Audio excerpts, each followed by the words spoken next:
Good morning to you all, good morning. What is it today? Wednesday, 30th of December 2020.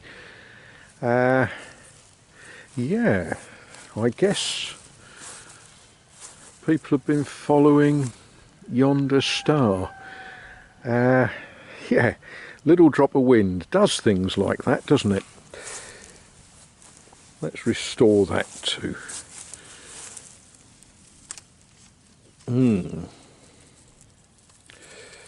Yes, that might need a bit more effort than one hand can do. Right, okay. Wednesday. It is not particularly cold, but it's not particularly warm. At the moment it's dry, but the weather forecast says we're going to have a little bit more rain.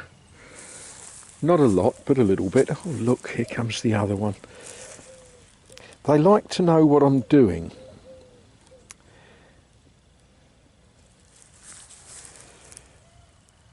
And then they like to scratch around and leave me little surprises to find later in the year. Yeah, it's neither warm nor hot. It just sort of nothing sort of weather really. But it does mean that I can't mix concrete or stuff like that, and I can't do painting jobs because it's sort of too damp. So I need to find something else to do. Never difficult here, but it's a holiday season, isn't it, really, between Christmas and New Year. So I'm going to play, I think I am. Now, when I was little, in the last century, you understand, one of the joys of the Christmas holiday was some of us would be lucky enough to get various things to do with our model railway. And so we would be ever so keen and excited and wanting to play with it and set it up, and we'd put it down on the carpet and we'd run it until people got fed up with hearing the noise of it, and then we'd find that the locomotives had got carpet fluff in the motors and things like that. And what we all wanted as small boys was a big layout where you could run big trains and run them fast and have tunnels and bridges and things like that. And of course, as small boys, we were sort of dependent on the budgets that our parents had. And my parents, well, they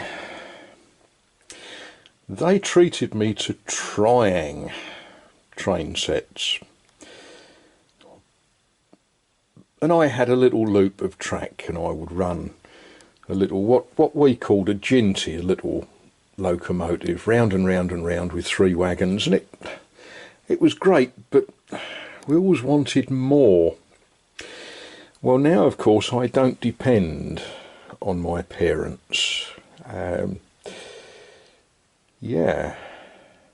And we've got more. And what we've also got so far, this is a work in progress,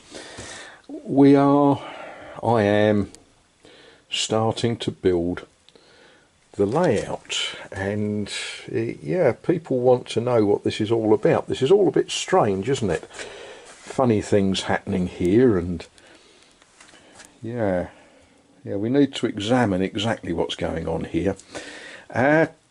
So I've been busy, started building a baseboard for the railway. Now, those of you that build model railways, there are many debates about what sort of material you should use to frame the baseboard and what you should cover it with, and how you should fix it. Yeah, it's exciting, this, isn't it? And I've used stuff like this. And some of you are going to say, why on earth did you use that? You know, it's too heavy, it's too big. Well, no, it isn't. It was free. That was why I used it. Why am I using 22mm floorboards? Because I've got some.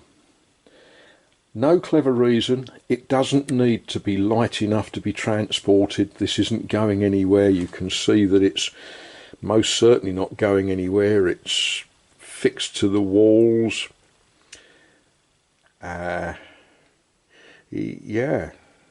And where necessary, it's got great big screws to hold it down and keep it flat. And the next thing is to start auditing what track I've got against what track I need. And this layout is going to be Hornby Dublo 3-rail track, because it is, all right? There are purists who will say it's terrible, it's not scale, it's terrible. And there are others amongst you who will say, no, this is the only proper model railway that a small boy should have. Now, in auditing this stuff, I need to see what I've got, see what's good and what isn't. Some of it is very, very ropey, because all of it, now they stopped making this stuff, and someone's going to correct me in a moment, they stopped making this in what, 1964? Something like that. They started making it way back in the 1930s. And what I will need to do is I'm going to need to go back online and look very carefully at some videos placed on YouTube by people who know about this kind of thing. If I'm really good, I'll find you some links. We think about people like Ronald Dodd, or we think about Sewing Man, people who understand this stuff.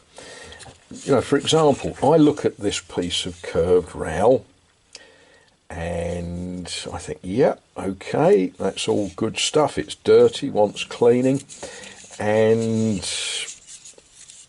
it's got these funny little tabs that join up. But wait a minute, there's an identical piece of rail that isn't identical, because it's got broad tabs, and yeah, it's got electrical connections, and it's the same but it's different. It is incidentally compatible, but you know, why on this one are the electrical connections there, but on this one they're there? What's that all about? You know, broad tabs, narrow tabs, different colours. Now, that has got broad tabs, and what is it? Is that nickel silver rail? Or is it brass that's been plated? I don't know. Someone is going to tell me, I am sure. And then I need to think, where am I going to put manually operated points and where am I going to put electrically operated ones? Left hands and right hands, and diamond crossovers with narrow tabs. It tells us what this is. Hornby Dublo, made in England. And it's a diamond crossing left hand. Well, there's a thing. So I shall be looking at what I've got and trying to work out what I need. What is going to happen here is this is going to be the end of the main line, which is going to go off way to the left. In fact, it's going to go off about 30 feet. And what's going to happen here is there's going to be a line running into this space here. And this space here, there's going to be a little engine shed. And it will be a Victorian engine shed, big enough for one engine. But there will be other lines which will run round it and will go to a bigger engine shed, which will be a 1930s engine shed. Because this whole thing is going to, you know, it's going to grow, it's going to be lots of different things. And a lot of railways, when they started, they built as little as they could get away with. When they started way back in the 1840s, 50s, 60s, they would lay one line that went between a couple of towns, or perhaps a quarry and a mill or whatever, and they would build one engine shed because they had one or two engines. But then as towns grew up and as industries grew up, they ended up needing more, and they ended up expanding. And we will be expanding into that space there. But my fingers are beginning to get cold, so I'm going to go and look at what all of these clever things are. You know, I know that's an uncoupling ramp, but that's a manual one, and that's an electric one. And that looks like a broken one. But there we are. That's something to keep me out of trouble. Because the thing that I meant to say, it's funny, isn't it, how you remember things after you turn the camera off. This is going to be the Saint Eloi Motive Power Depot. Saint Eloi is a fictional place. Actually, there are real Saint Elois, towns named after Saint Eloi or Saint Eligius, depending what language you speak. Yes, the Saint Eloi Motive Power Depot.